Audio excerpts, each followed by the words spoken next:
I'm Al Bailey and welcome to In the Record Shop, where each episode I'll be brushing shoulders and browsing vinyl with celebrities from all walks of life, sharing our loves of film, music and all things popular culture.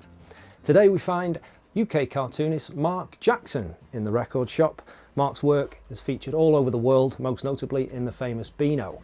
So let's drop the needle on the conversation and look what Marc's looking through. How are you doing, Marc? All right? Very well, Alan. How are you? Good. The first music I discovered was hip hop, and that came through Beastie Boys, and first hearing Beastie Boys on the radio on Annie Nightingale's show on a Sunday night. I can distinctly remember hearing "Fight If You're Right for Party," and then me and my dad looking at each other and going, "Well, what was that?" And then that was kind of like where first time when I thought, oh, that's my music. Right. Okay. And then prior to that, I've been hearing, as you do, stuff that your parents listen to. Yeah. So Elton John, 70s Elton John, and Eddie Cochran, Paul Simon, and all these. So these are all things that I still love to this day. Yeah. But that was the first sort of music of where I was like, okay, this is different. So have we got any Beastie Boys and Vinyl there isn't. I'm all? Just looking in the site. There's some Public Enemy. Right. I've got there's Cypress Hill. That's on there, which is their debut album. Okay. So I remember actually saw them in concert. Yeah, I've seen it. Yeah, I saw those in concert. Yeah, in 1993. Wow. But yeah, so Cypress. So a lot of the stuff that I was buying when I started buying my own stuff, I was buying it on tape. I wasn't buying it on record. So then my sort of vinyl collection came kind of after that. So I was kind of buying cassettes because it's like my Walkman. So I was walking around listening to everything on that. And then and then I did get into CDs, but I would mainly buy vinyl like as a little collector's edition. So I've got a lot of coloured vinyl and stuff like that. So I'll take it back to the Beastie Boys. I missed the Beastie Boys, but the only time I came into contact with them in the youth, I remember the Alan Moyles film "Pump Up the Volume." Oh right, okay. And there was a song in that. It's the Scenario, I think. Oh right, yeah. You can't find it anywhere. It's not on an album. Yeah, it's a random one. There's another one called Desperado, that was on a film as well. I can't think which one it was. It wasn't Wild Style, I don't think. There's Desperado. So there's two. Oh no, it was in Run DMC did a film, Tougher Than Leather. Right. Their second album. Not second album. It was the second album to me. It wasn't the second album. I think it was their fourth album. And Desperado was on the film. Beastie Boys were on that. Yeah. So, but yeah, I've been a fan of them since then, and they've just evolved and obviously no longer as a group since Adam Yauch died. Right. In 2011, was it 2011, 2012? So which is incredible sadness to me. They are still my favourites. So in terms of hip hop and music, what inspires you when you're working? Do you have music on while you're drawing? I just have the radio on, to be honest. Right, okay. I just listen to the radio. I like listening to the chat in between the songs. I listen to radio too. I don't mind saying. Yeah. Well, keep going. I think radio too is just it was the things that I grew up with as well as but the newer stuff not so much. But just the chat. So I'll put on stuff every now and then. I've got a studio. I've got a record player. I think I actually bought it from Neil. And I've got a bit of vinyl that I just sort of took to the studio just to have there. I've got some all sorts of stuff. Hip hop stuff, and then jazz and funk, meters and stuff like that. But Ken Bruce is your man when it comes to well, not anymore. It's not on radio. Unfortunately, not now. But just listening to it, I just like the chat. Yeah. If a song comes on that I like, then that's a plus. But then even like now Trevor Nelson's on in the afternoon, and he plays a lot of great stuff, like a lot of funk and soul, and so it's nice to hear a DJ even on a mainstream station being allowed to put their little spin on it if they've got that about them. Yeah. So staying in the studio and work, how did it all begin? As a cartoon artist, how would you describe kind of your vocation? Yes, from just kind of doing it really. It was just something that I always did.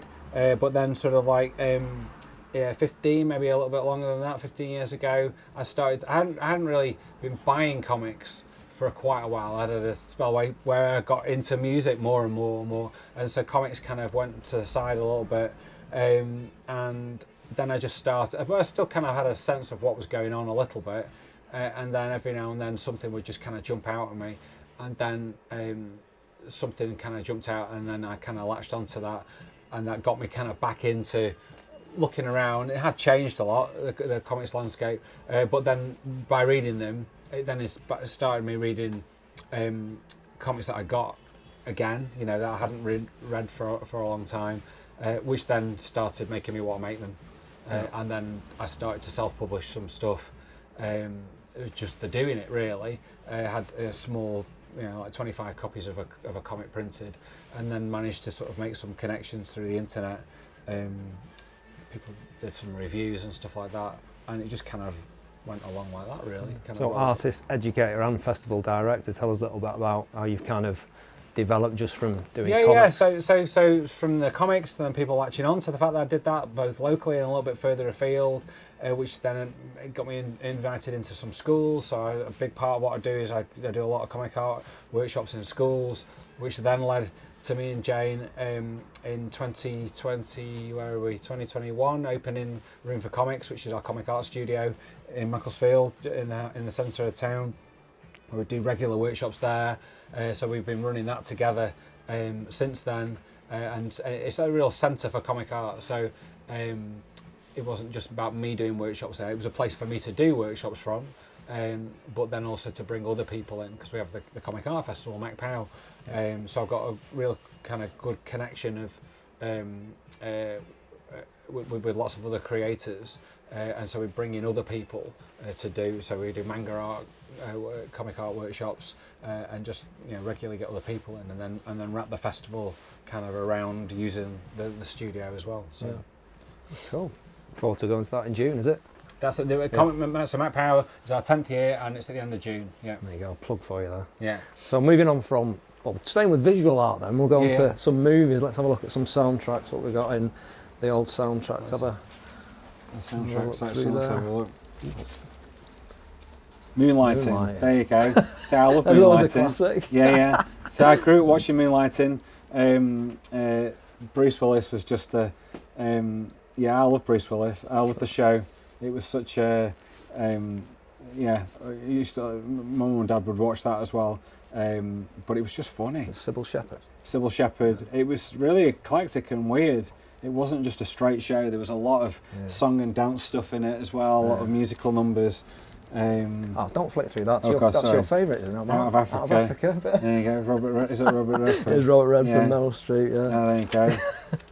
We've got Jungle Fever. So Spike Jones, Spike Lee. Yeah.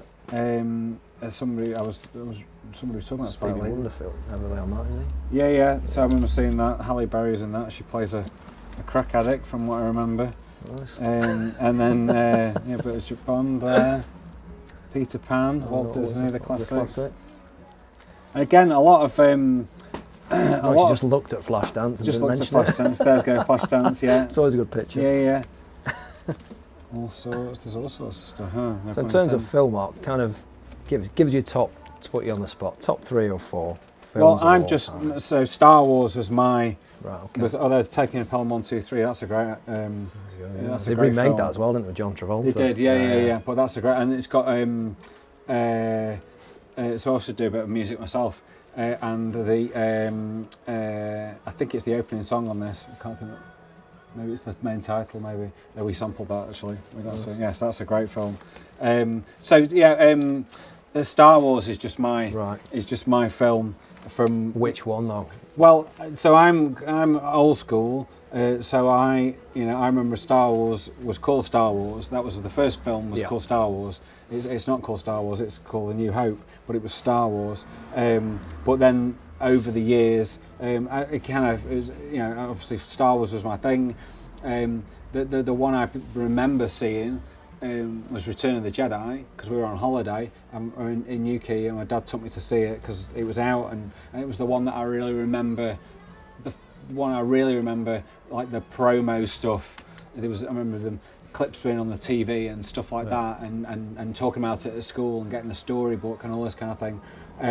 But then Empire Strikes Back, the middle of the original trilogy, has always been my favourite, and I would say is probably my favourite film just in general. Right, okay. It's just such a great Star Wars film, and it's such a, I don't know what I would have made of it when I was the age that I saw it, because it's quite dark. It doesn't end happily, and it's cliffhanger. So I don't know what I would have made of it. But just out of all of them, that's just the one. Everybody just was just so cool during that film. Yeah. So yeah.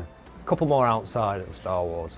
Yeah, I mean, I love all the things. I was fortunate to grow up in the '80s, so all the things, like Back to the Future and Ghostbusters, and I also love things like, lots of Bill Murray stuff. Sort of classic Bill Murray, like Groundhog Day, and obviously I mentioned Ghostbusters and Stripes and things like that. But then Bill Murray's kind of resurgence with Wes Anderson, and so I like Rushmore and Royal Tenenbaums and things like that. Not as much of his more recent stuff, but yeah, some of the first few, and then Buffalo '66. I really like that with left field, with Vincent Gallo. Not Brown Bunny. I have seen Brown Bunny. I've got 2 copies of that randomly. On DVD, American copy. But that's a curious one. That is interesting. But no, Buffalo '66. I just love that film. Yeah. And then things like I mentioned, accidentally mentioned Spike Jonze before. I was saying Spike Lee. Yeah. So I love things like Being John Malkovich and films like that. Just a lot of comedy. Life's too serious. Yeah, just unusual stuff. A bit of action stuff as well. Just all sorts. But I suppose sci-fi is a. I mentioned Bruce Willis. I really like Fifth Element and stuff like that. So all kinds of stuff really. Yeah. Right, we're going to round this little movie section up with a little bit of a quiz. Okay. Oh my gosh. I've been prepping, Mark. All right. I've done my research on you. Okay. I'll name the first film, and it's either or, and it's last film standing. Okay. Okay. So I'll say Donnie Darko or Empire Strikes Back. So I have to choose? Yeah. Right, okay. Have you said that?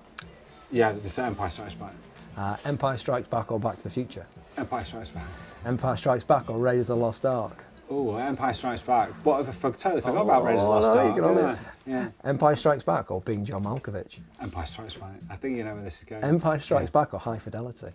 Empire Strikes Back, but there's some great scenes in High Fidelity. I knew you'd get there's a great deleted scene where he goes, it takes him out of the record shop, and he goes to this lady's house to buy this collection, and it's a collection that her husband's cheated on her, and she literally gives him, she's got like original Beatles stuff, and she just, you can just take it for like $30 or something. So I've digressed. You're interrupting the game here, Mark. Yeah, sorry. Empire Strikes Back, Buffalo '66. Empire Strikes Back, it's just going to win. Empire Strikes Back or The Goonies?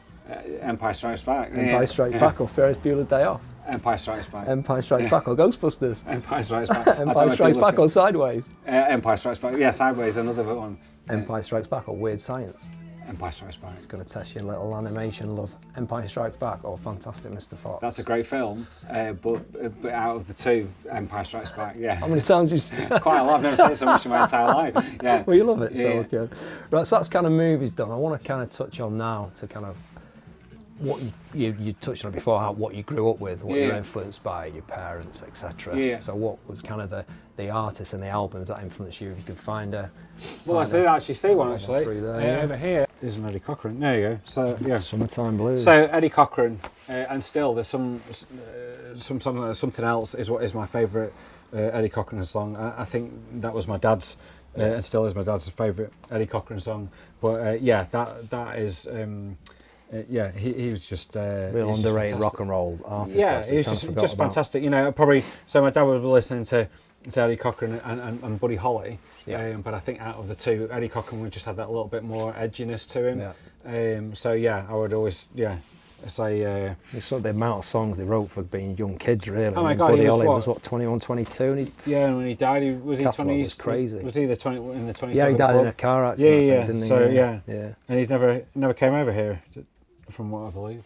Not that I'm aware of. No. So yeah, so I. No, he did. I think did Ed Cochran. I think he died in Bath on. No, on yeah, I think traffic I was. accident. Yeah, He was on yeah, I tour, think it was. with, Yeah. But it's funny. He's one of those Gene guys Vincent. that you kind of know what he looks like, but also don't. You know, you look at the pictures there, and he's kind of like, oh right, okay, I didn't really realise that that's what he looked like. You know, it sort of says, like that picture there is like, oh, okay. If you, I wouldn't have been able to tell you that was Eddie Cochran. And the age as well, when you think they're early 20s. Yeah, no, I know. The guy look, he looks. Well, I know that's the thing. 40s, but he could have been. He looks older than that. Yeah. Anyone else? Any particular artist that kind of really strikes you from being a young kid? Well, there's like Elton John. Have we got any Elton John in Elton here? John. Again, I've got issues with Elton John. You've got issues, not because of Elton John himself. I think it's just the lazy comparison to Billy Joel, and to me, Billy Joel's pure rock and roll, and Elton John's kind of ham and cheese flan a little bit. Okay. Well, you educate me with a bit of Elton. Well, I'm in the wrong section there because I'm looking under E, aren't I? G-H. Oh, there you go. So I things like let's have a say. My favourite Elton John album is Honky Chateau. So I like all the 70s stuff. There's some really, really good stuff on, and like Captain Fantastic and the Brown Dirt Cowboy and Madman Across the Water, which I think that's the one with Tiny Dancer on, which is really weird actually, because Tiny Dancer isn't a song that I was that familiar with sort of growing up. I'll tell you exactly, that's a good Billy Joel. Yeah, I've got that. That was in the stars. See, he's next to him. There you go, Elton John. There you go. So these are like the later ones. The got sort him of next to Elton John and Billy Joel. Yeah, right now. But I became familiar with the song Tiny Dancer. Two things. Friends, because there's a bit where Phoebe in Friends talks about the song where Elton John sings about the guy from Taxi. Hold Me Closer, she thought it was Tony Danza. And then also Ben Folds, who I'm a big fan of. He did a live show, and just him and the piano, and during that he did Tiny Dancer. And so I actually got into Tiny Dancer, the song, and also the film Almost Famous, which is another film I really like. There's a great scene where they're singing Tiny Dancer on the bus. So I kind of became a fan of that song from it coming at me from three different ways, before, not just the Elton John song. So So I say, and then there's some meatloaf over there. I like a bit of meatloaf. I thought you were kidding me when you said no. I like meatloaf. This is an eclectic choice. Yeah, no, I do. A Batter of Hell and Dead Ringer for Love. I can. When we used to live in Marple, I remember Dead Ringer for Love came on the radio. And it was a Sunday night. We used to always get up and we'd have a bit of a dance. My dad would put stuff on, or if it came on, and I can see my dad now with these folding chairs, and he was kind of doing that to in time with the music. So no, there's some great. And interestingly, I don't know whether, I think it's Bat Out of Hell. There was an exhibition a few years ago, organised through the Lakes International Comic Art Festival, who I work with. And they, a comic artist called Sean Phillips, curated this exhibition of vinyl covers that were done by comic book artists. And I think, and Bat Out of Hell, don't put me on the spot and ask me who, but Bat Out of Hell was I'll put you on the spot, I can't remember, was painted by a comic book artist. So there's a big set of vinyl, a set of albums that were done at a certain time, maybe sort of late 70s, 80s, where somebody were tapping into that. So I don't know whether that one is, but I doubt it's where we're listed. But that's, what's that name? Right. So, possibly. Oh, there you go. Look at that. If that is right, so that's Bernie Wrightson, and he. There you go. There you go. So it all picking up connects knowledge. together. Picking up knowledge. That I didn't already. It all connects together. So So Meatloaf, and then I got into jazz and funk and stuff like that, but that came through from hip hop. From just like all the stuff that the bands were sampling, and that came like from Beastie Boys' third album, Check Your Head, when they picked up their own instruments and they were trying to emulate the bands that they were into. And so I got into hearing funk that way, and then started to seek out things that I might have heard on Paul's Boutique, which is Beastie Boys' second album, which has just got the most samples on it. You wouldn't be able to put that out now. because the clearance, they sample like the Beatles and stuff like that. And there's a great thing online on YouTube where they break down every single song on the album and all the samples and the amount of samples that are just these tiny little bits that just fire off. And there's some stuff that I'd never heard of. So I got into a lot of stuff like that. And so like Herbie Hancock and just all sorts of stuff. 25-minute. And just hear from and the meters and stuff like that. Or or every now and then you'll hear something now, and you'll be like, oh, that's. I know what. I didn't realise that came from there. So. Well, speaking of great instrumentalists, Mark, yes, we're going to now kind of play our last game. Okay. Of the afternoon. All right. Where we get a bit of ukulele power. Okay. So you get to cherish this because I don't hand this over too lightly. So look after it. It's been a while since I've played. Yeah. So give us a C chord, which would be there, Mark. That one. Yeah.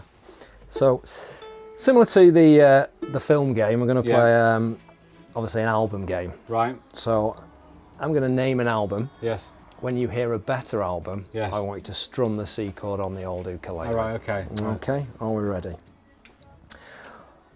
Honky Chateau. Okay. Paul's Boutique. Sergeant Pepper's Lonely Heart Club Band. The unauthorised biography of Reinhold Messner. So am I just doing those as you stay quiet unless you hear a better album than Paul's Boutique. Oh right, okay, yeah. right. Okay. I'm not going to put too much pressure on. Okay, only one, maybe only one chord needed. Icky Thump. It's a good song. Raising Hell. That's better than Paul's Boutique. Mm-hmm. No. Blonde on Blonde. No. Almost Blue. It's a good album. Elvis Costello. Songs in the Key of Life. Another good album. Yeah. Still not plucking. Still not plucking that string, Mark. You start. It's like I started when you start with Empire Strikes Back. Yeah. I've said Songs in the Key of Life. Yeah. You've said that. Yeah. Purple Rain. Yeah. Graceland. It's a great album. Yeah. So it's my favourite. Well, I say it's my favourite Paul Simon album. I love all Paul Simon's albums, to be honest. Maybe his first one is actually my favourite, but Graceland was the one where I discovered Paul Simon. Even though when I saw the video to Call Me Al, I didn't realise that Chevy Chase was Chevy Chase and not Paul Simon. Oh. Yeah, because he sings, doesn't he? Yeah. But anyway. So finally, Born to Run. I know what you're going to say there. There's no plucking just whatsoever. Paul's Boutique. Right, it's been an absolute pleasure, Mark. We're going to wrap things up literally now by almost kind of wrapping each other a vinyl up. Okay. So we're going to go and purchase one off Neil. Okay. But we've got to pick a vinyl that we both think we wouldn't ordinarily buy. Okay. So I've got to try and influence you. You've got to try and influence me. We've got 60 seconds on the clock. Okay. So I'll take the I'll do. Don't want you to break it. Okay, no. When we're ready, in 5, 4, 3, 2, 1. 60 seconds to find something that I think you should have. I'm gonna go. I think I found one. You found one? I've got 2. Oh, you got 2? Yeah. You treated me. Because I'm not sure. Oh, okay, we've got to explain our choice. So my choice, Mark, will be a Bob Dylan album. Okay, all right. Simply because into hip hop, into a bit of renegade lyrics. Probably the first one of popular culture to be that renegade lyricist. Yeah. So I've gone with Bob Dylan, John Wesley Harding. I also like Beck, so I do like Bob Dylan. Yeah. See? What have you got me here? Well, I've gone with Meatloaf because just so go to Elton John. He's just got some great stuff on there, and then or Cypress Hill's debut album because it's a real. I always remember, and it was inaccurate, but I remember the review saying if the Beastie Boys were still around, they would love this album. They were still around. Yeah. This came out in '91. They were very much still around, and they became friends. But it had that same kind of sound. It was a little bit more about shooting people. There's a lot of gang songs in there, but it's but there's cheery just stuff. but there's some really great. It's their best album. They went. Not downhill fast, but they went downhill for me. They became down a the bit Cypress Hill. Yeah, down the Cypress. Yeah, they became a bit more sort of rock, rap kind of thing. Whereas this is the pure hip hop album with all samples and everything. So you could have both those. Right, thanks, Mark. So I'll take to Neil. We'd like to thank Neil at Vinyl Planet Macclesfield and you, Mark, for joining us on the episode of In the Record Shop. See you My next pleasure. time. Thank you.